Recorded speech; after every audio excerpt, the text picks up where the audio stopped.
after this massacre, there was a major concentration camp that was located directly across the street from Babyn Yar.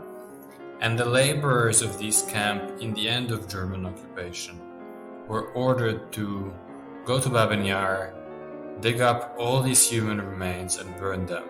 And that's the first time when you see on this specific site this kind of violent attempt to cover up for the war crime. I'm Tyler McBrien, managing editor of Lawfare, and this is the Lawfare podcast, July 1st, 2022. When a Russian missile recently struck a TV tower in Kyiv near Babyn Yar, the site of Nazi mass murders during the Holocaust, some saw the attack as a potent symbol of the tragic occurrence of violence in Ukraine. In her recent New York Times essay, The Bloody Echoes of Babyn Yar, Linda Kinstler wrote, "The current war in Ukraine is so oversaturated with historical meaning. It is unfolding on soil that has absorbed wave after wave of the dead, where soldiers do not always have to dig trenches in the forest because the old ones remain." To talk through the historical significance of the attack, I sat down with Linda, a PhD candidate in the rhetoric department at UC Berkeley. Linda is also the author of Come to This Court and Cry, How the Holocaust Ends, which is out in the US on August 23rd from Public Affairs. I was also joined by Maksym Rokmaniko, an architect, designer, entrepreneur, and director at the Center for Spatial Technologies in Kyiv, Ukraine. We discussed the history of Babyn Yar as a site and symbol, the role of open-source investigative techniques and forensic modeling in the documentation of war crimes, the battle over historical narratives, memorialization, and memory in achieving justice for victims of negation and genocide. It's the Lawfare podcast, July 1st, memorializing Babyn Yar after the Russian invasion of Ukraine. So I wanted to start our conversation in March of this year when Russia launched a missile strike on a TV tower in Kyiv. You've both written about or investigated this particular strike, even though, as people have pointed out, wasn't the deadliest or most militarily strategic. Maksym, I'd love to start with you. Why investigate this particular attack? What's its significance? Yeah, this is a question to unpack. I have to say I have a strong personal connection to this place. I live in Lukyanevska district of Kyiv, from which you can see the TV tower very well. You can in fact see it from my bedroom. And I've lived in that area for most of my life. But also for the 2 years, starting from the end of 2019, the team that I run did an investigation about one of these major Holocaust sites, which is Babyn Yar, which is basically buried under the territory, which is now called Babyn Yar, on top of which the TV tower has been constructed. So we've been researching that place using this kind of forensic architecture type of tools, reconstructing the terrain digitally, mapping the events, and we know that place really well. So when the first missiles landed on Kyiv on the 24th of February, our team was kind of ready to do this work. We didn't even have a discussion about kind of mapping these events, collecting evidence and stuff like that. In fact, we were immediately on Mirrorboard, which is a tool for like digital mapping, trying to understand from which directions this missiles came and, basically trying to, in as much of a detail as possible, understand what's going on. And that was kind of a chaotic process. We couldn't decide what will be our first investigation until these two missiles landed very near to the territory that we studied for 2 years. So once I saw dead bodies right next to Babyn Yar, the missile exploding right next to the TV tower, which I can see from my window, it was so close to home that it couldn't be anything else than this case as the first investigation in this series that we launched. As you unpacked things, there are many more things there to unpack further. But first, Linda, I wanted to ask you the same question. For you, why write about this particular attack? Yeah, I think when I saw that the missiles had, landed at that particular area of Kyiv, it just struck me, I think from the American perspective, especially kind of in the early days of this full-scale invasion, people were really grasping to understand exactly what was going on, why it was happening now, what was actually unfolding upon the territory of Kyiv. And that particular territory, I had been going there for many years because it is also the site of Babyn Yar, which, was the largest massacre of Jews to take place during World War II. It was like kind of the starting spot of what is called the Holocaust by bullets. And so I had been very familiar with that place because of its immense historical meaning.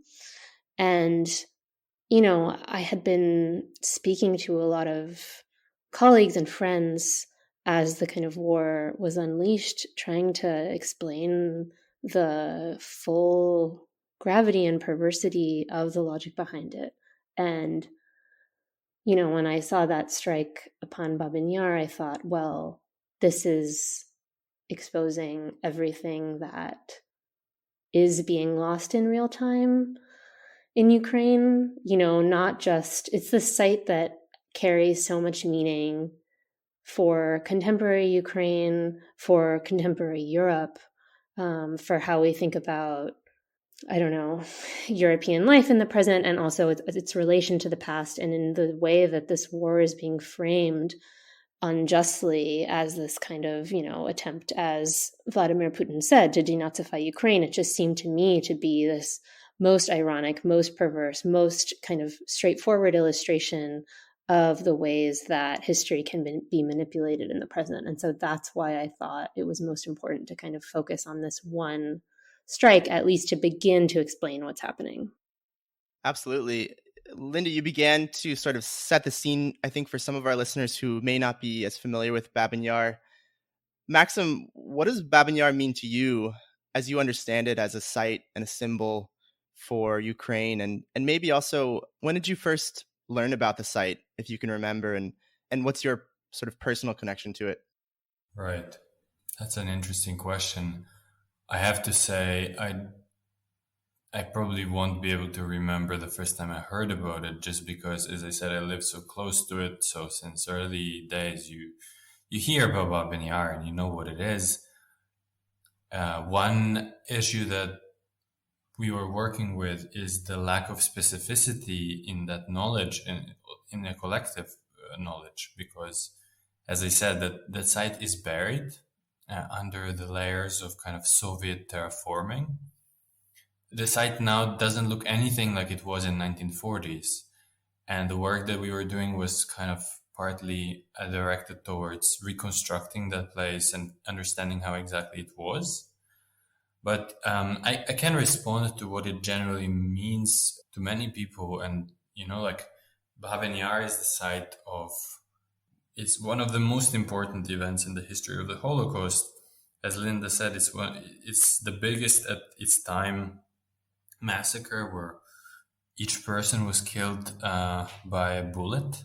It's this chapter of the Holocaust which precedes the history that people on the West particularly know really well, which is this history of gas chambers and concentration camps.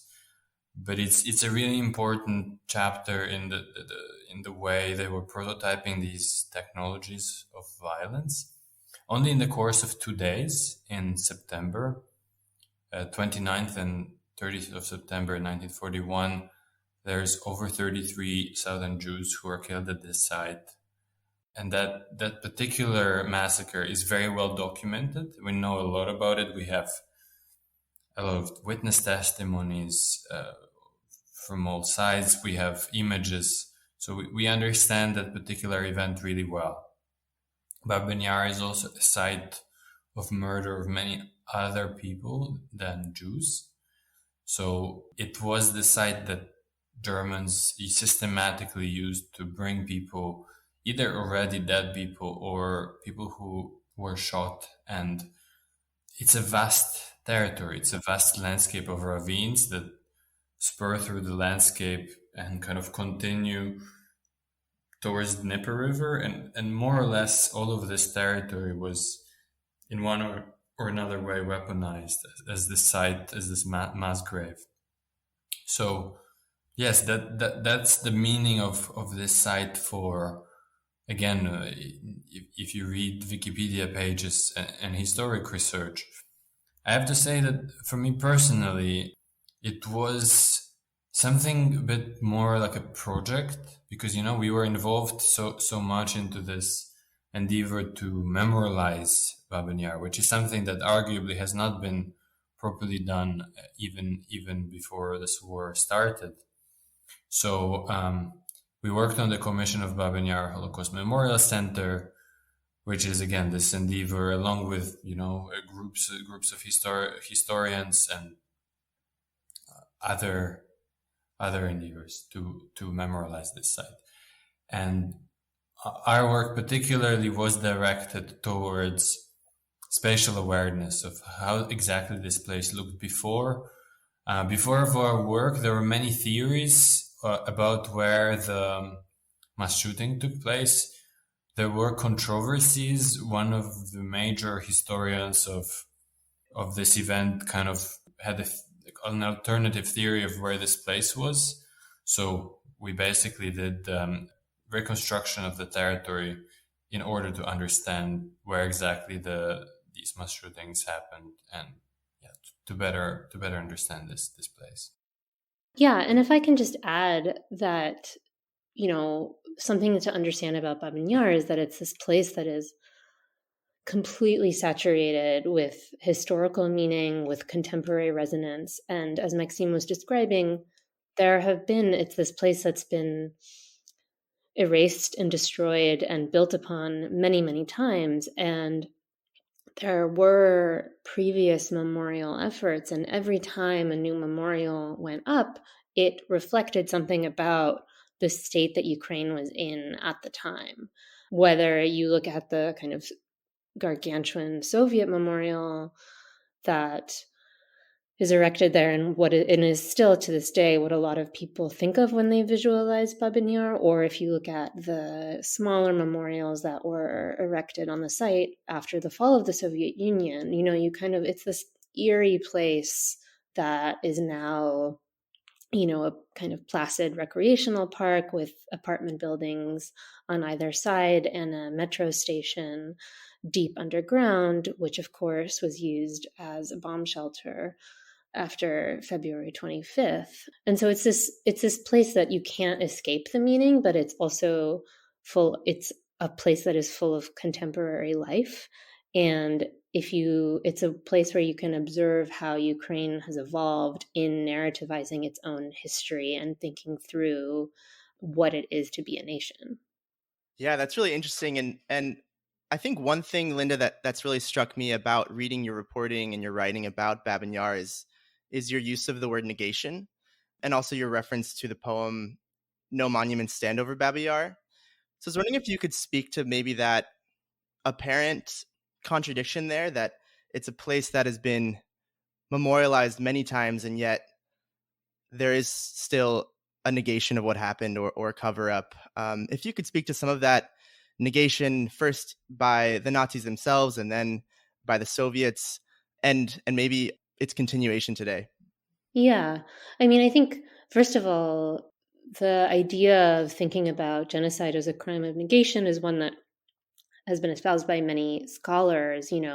I draw upon a lot the work of Mark Nichanian, who's a literary scholar who studied the Armenian genocide, and he looked at how, the event itself was documented and there were efforts to hold the perpetrators to account. But then the records of the efforts to hold these people to account were themselves burned. And so it's this kind of recursive erasure, not only of the crime itself, which erases human life, but also the records of what took place, where it was, if there were any attempts at justice, that kind of thing. And of course, Jean-François Lyotard has also wrote about this. And I think that for me, it really helps contextualize how much is lost and what is at stake, and especially as we think about memorializing or kind of pursuing tribunals. But to answer your question, basically, after the Soviets retook Kyiv, they did document what had occurred at Babyn Yar. They did, there were survivors, there were prisoners of war, there were kind of local civilians who knew and had observed what had occurred there. So, there were American and Western journalists who were brought to the site and told in English through a translator what had transpired. There were photographs taken, which Maksym has used in his work. And then, after this kind of initial period of recording, there was this real suspicion of any attempt to think about the specificity of the crime in how it was directed against the Jews of Ukraine and kind of wiped out almost entirely the population there. The Soviets began to think of any kind of demonstration of Jewish collectivity as something that could threaten the greater Soviet project. And I think something to understand is, of course, as we know from many of the historians of the Soviet period, there were different moments when the government tried to support minority languages and tried to kind of celebrate the diversity of the Soviet Union. And then there were other times when they dramatically submerged them. And this was one of those times. And so then you get not only the banning of any local efforts to, pray for, memorialize, stand over the graves of those who had died, even though, of course, they didn't know exactly where the graves were.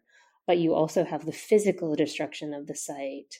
And Maksym can talk more about that, but, there was this infrastructure that was built over the territory, which is quite large, and this kind of flattening, and, it's kind of rare that you can trace erasure in motion. So it was a real kind of physical instance of the gravity of the crime, I guess. Sure. And I think that's a good place to sort of fast forward in time to when, Maksym, you became involved in investigating, or rather almost digitally, spatially excavating the site. How did you become involved in this investigation in your organization? And what have you found? Yeah, that's a great question.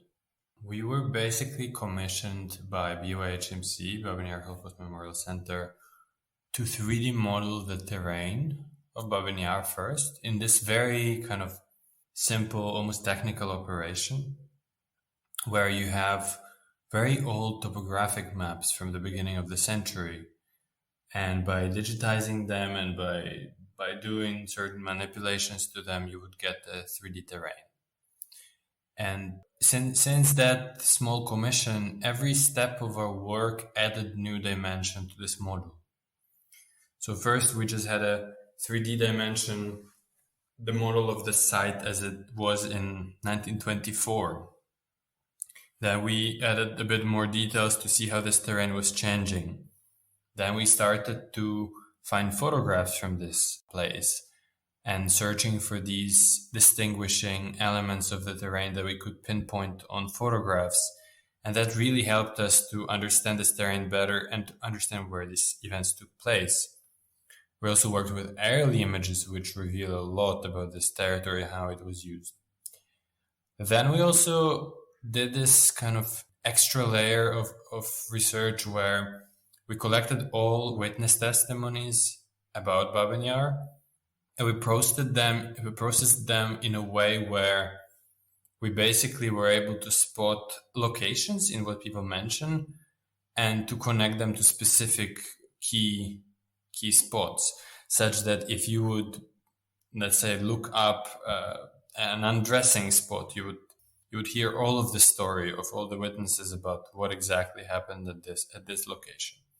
So we were building this multidimensional model, which was increasingly filled with information, not only 3D stuff, but all kinds of evidence about the particular event, and connected together. Those pieces of media were helping us to understand the events at Babyn Yar better. So that's how we started that process and how it evolved through time. We actually haven't finished that process, and we were still involved in this work right before the war. On what Linda just said about negation, we also went further to study that.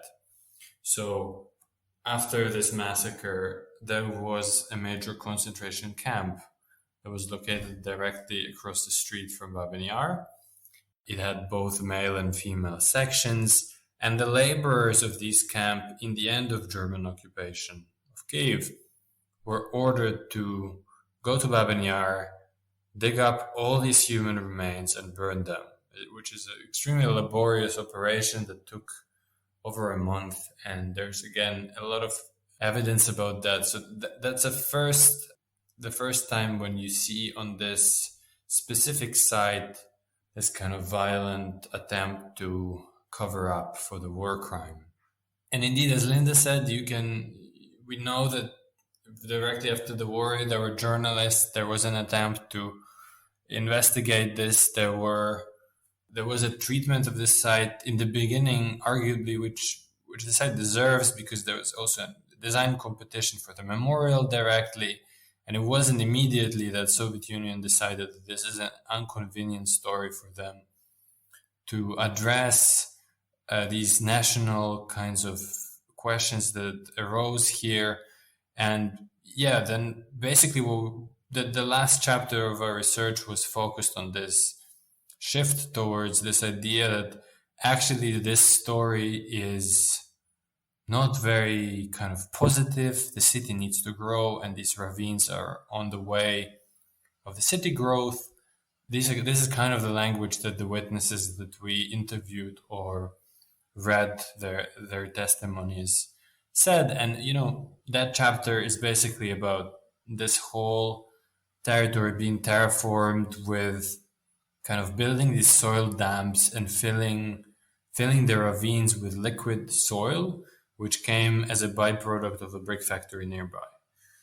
So we studied that chapter as well. And, I mean, it's you would imagine that there's no kind of like not anymore room for horrible things to happen here. But of course, when Soviets tried to fill the ravines with this liquid mud, one of the dams broke through and destroyed basically the whole area downstream from Babyn Yar, which is known in history of Kyiv as a Kuronivska mudslide.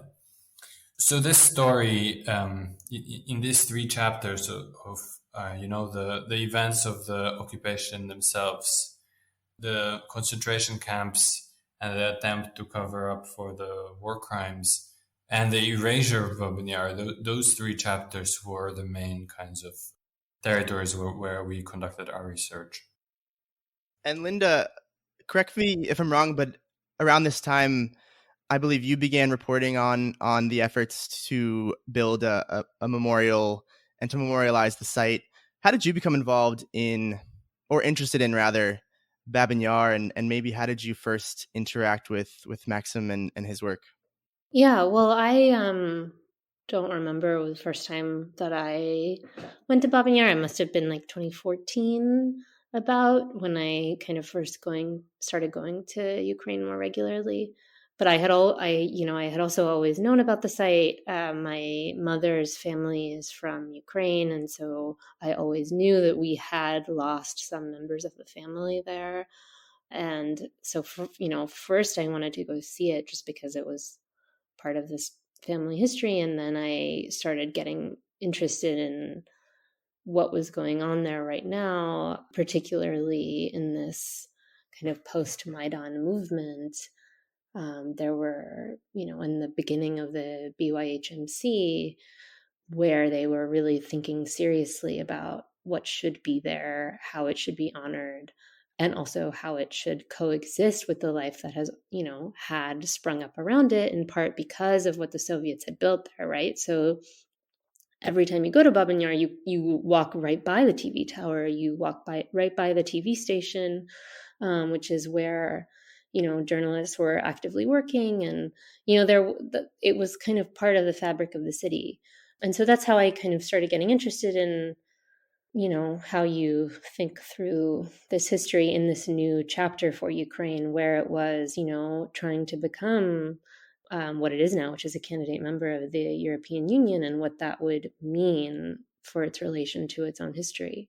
And I, had the great pleasure of meeting Maksym in Kyiv when I was last there in September to kind of report on the grand unveiling of many, many years of work by the foundation, with different people at its helm to actually make this a place with what they thought would be, a fitting series of memorials and different museums, such that you couldn't navigate the space without being aware of what would happen. And I do think they were successful in that in some ways, even though, of course, there's very many critiques that you could levy against what was built there.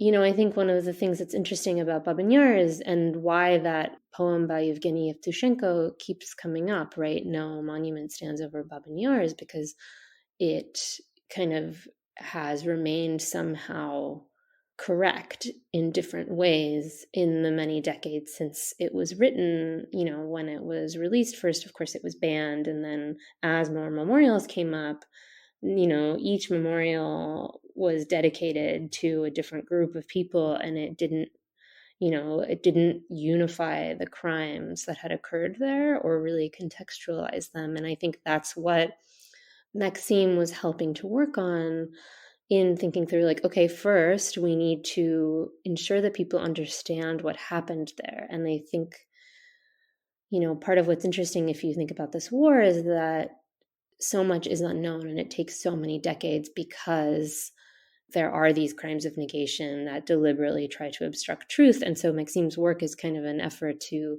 fill in those gaps, which I think is extremely valuable. And of course, the Yevtushenko poem now, it's absolutely chilling to think about because it literally interrupted one of the biggest memorial efforts at this site, which up to that point really hadn't been adequately considered. Of course, by historians it had been, but certainly not by the general public. I definitely want to get into soon how the invasion in particular and the war has imbued the site with renewed significance. But first, Maksym, I'm curious, how your investigation, or how you continued your investigation, and how it shifted after the invasion. Yeah, I mean, it's a difficult question because in a way, I mean, that shift is almost subconscious. We were still in Kyiv when the first missiles started to land, and there was just the sense that there's nothing else we can do. We were just mapping and trying to understand things to the degree at which we could. We've developed a lot of tools during the work on Babyn Yar that we could now use to structure information about these attacks now and to better understand them. So the repertoire of tools that we used for Babyn Yar, which include maps, understanding the topography, that 3D connected with 2D images, working with witness testimonies, all of that is highly useful for us now. In a way, the work that we work on now is still very much kind of trying to find shape, because we're moving from this kind of academic research where we had no incentive and no need to communicate about our research because it was done on a commission of this foundation that also had a massive infrastructure to tell the stories about this and to kind of work with media outlets. One complicated aspect for us now is that we have to also find a way to tell these stories about our investigations. And this is something that we're trying to figure out.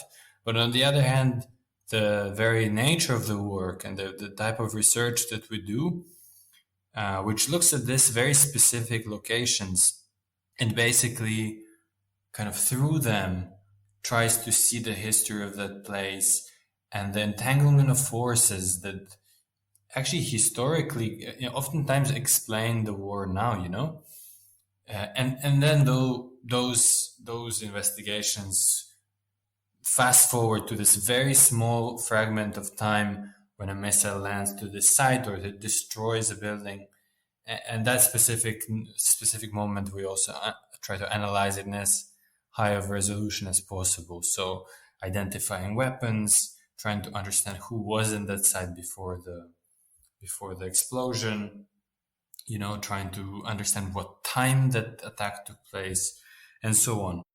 Yeah, and if I can add, basically what happened was, Maksym and I met because I was reporting on his work and the work of the BYHMC more broadly, but then, obviously we were talking, and I happened to have studied with forensic architecture and have a degree from their master's program, and, had spent a year kind of immersing myself in the stakes and goals of this new way of kind of treating evidence, generating evidence, dealing with kind of digital instances of crimes.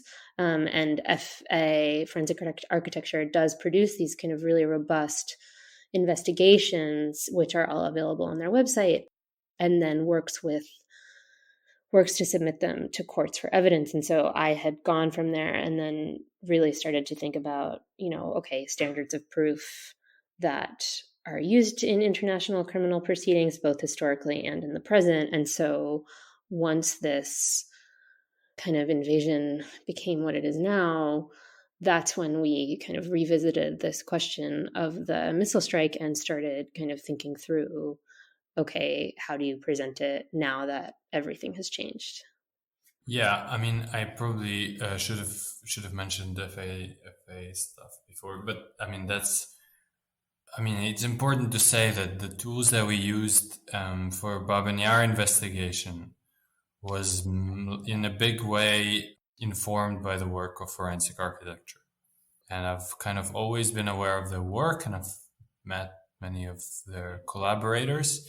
And, for Babyn Yar, when we were quite deep in the research process, I had a first call when we basically asked for a crit from Eyal Weizman, who's the director of forensic architecture.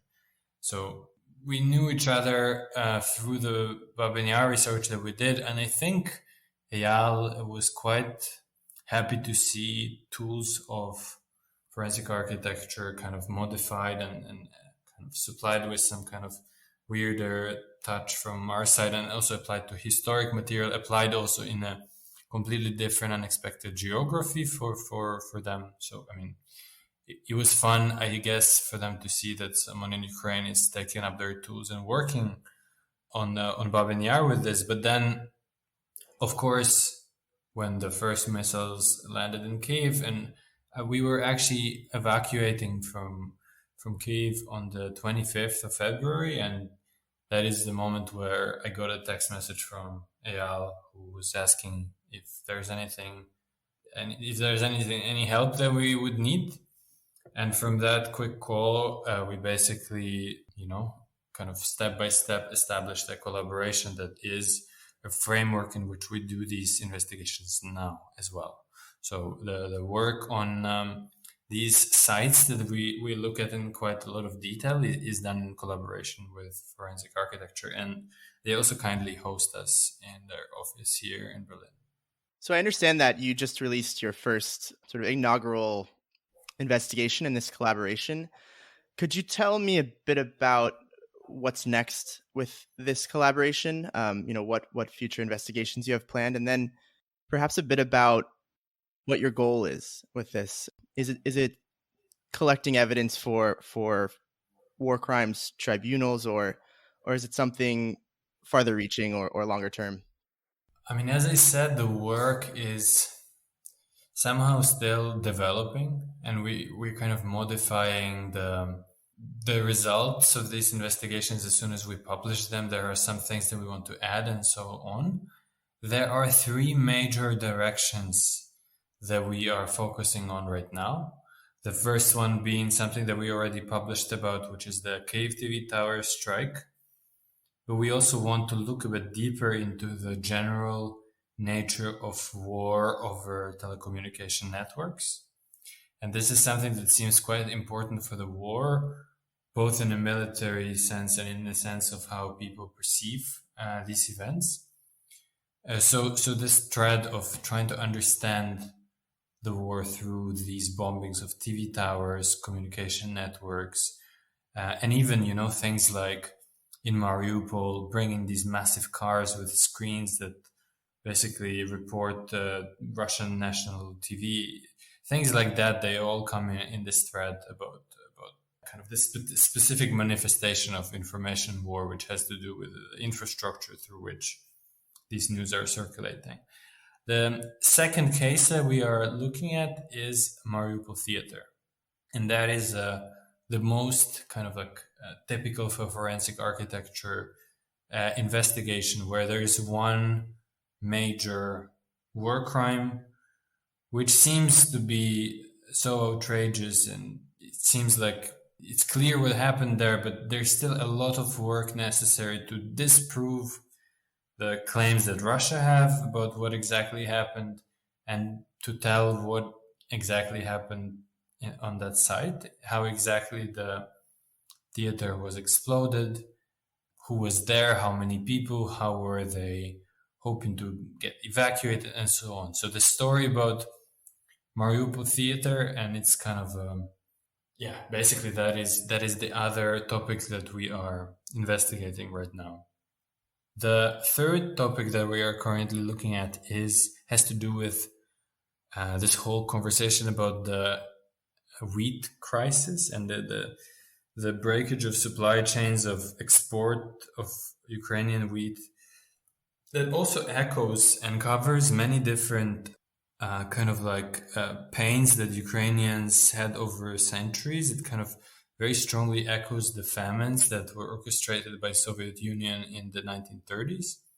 And that one is also quite straightforward in terms of technically just trying to understand where wheat is produced in Ukraine, what are the supply chains of its export, and basically how the front line cuts through those supply chains, blocks the ports, and what are the implications of that.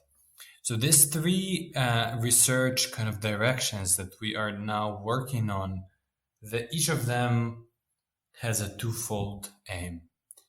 And one aspect is, as you mentioned, a collection of evidence. So as we know from Babyn Yar case, it's not only that we will be able to, in as much of detail, gather materials about these kind of topics. It's also when we put them together and cross-reference them, when we understand where some pictures are taken, when we understand what witness testimonies mean in their testimonies when they explain how certain space was occupied. When we connect these different pieces of evidence, we can better understand these events and basically produce new knowledge about what exactly happened there.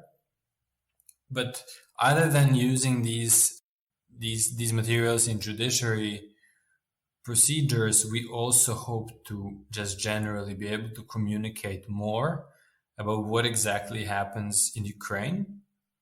This historic dimension is important to us to look at in other cases, not just Babyn Yar, in these other topics that we are studying, because we have a feeling that it's really important to understand the history of the struggle and the fact that it's not new. It didn't happen overnight.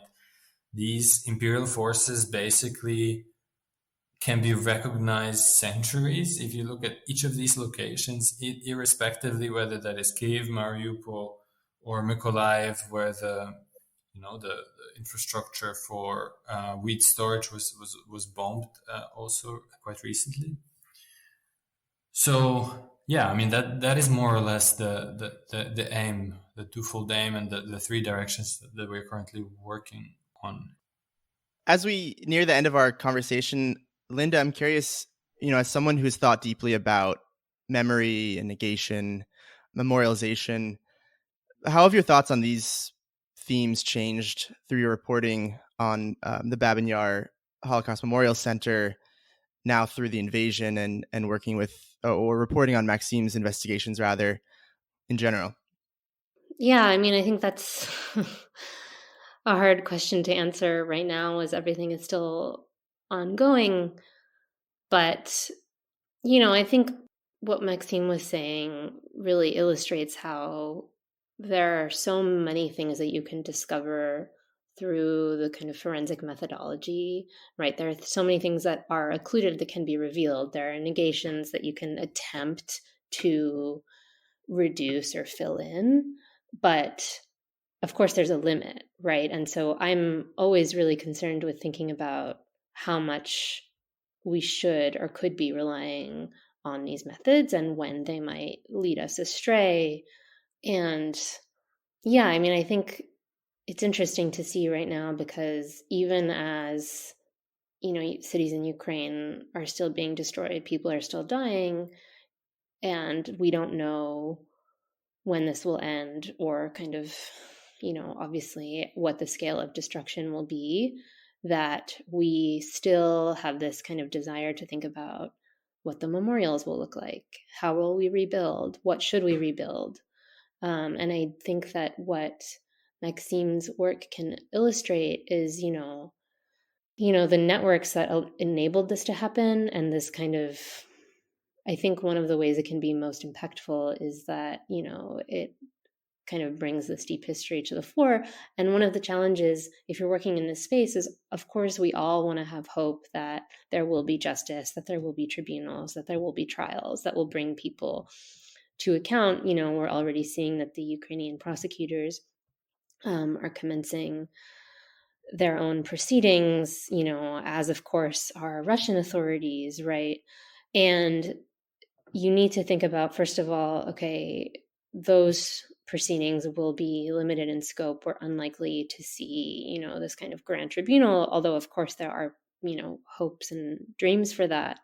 But you also need to think about, how do you tell the narrative of this war, right? Where law fails, we look to literature, we look to narrative, we look to media, we look to this kind of consensus about what exactly has unfurled. And so I think that is one of the places where I'm turning now, because unfortunately, I have become, I guess I would say, less faithful in the possibilities of the different juridical systems that are kind of currently operating. But who knows? I could be completely wrong. And I hope that what Maksym is uncovering across Ukraine, specifically, in the 3 case studies that he just outlined, will be extremely helpful to the lawyers that are kind of already working on these cases. But I also think, equally importantly will be, how do we think about presenting these to the general public, both domestically in Ukraine and in Russia, and, further than that. So yeah, we'll see. It's a hard question. Yeah, I think where law fails is actually the perfect place to end this conversation for the Lawfare podcast. I want to thank you both so much for taking the time with everything going on. We really appreciate it. Thank you so much. Thank you. The Lawfare podcast is produced in cooperation with the Brookings Institution. You can get ad-free versions of this and other Lawfare podcasts by becoming a Lawfare material supporter at patreon.com/Lawfare. You'll also get access to special events and other content available only to our supporters. Please rate and review us wherever you get your podcasts. Look out for our other podcasts, including Rational Security, Chatter, and our latest Lawfare Presents podcast series on the government's response to January 6th, the aftermath. Be sure to check out our written work at lawfareblog.com, and while you're at it, buy some Lawfare swag at thelawfarestore.com. The podcast is edited by Jen Patia Howell, and your audio engineer this episode was Kara Schillen of Goat Rodeo. Our music is performed by Sophia Yan. As always, thank you for listening.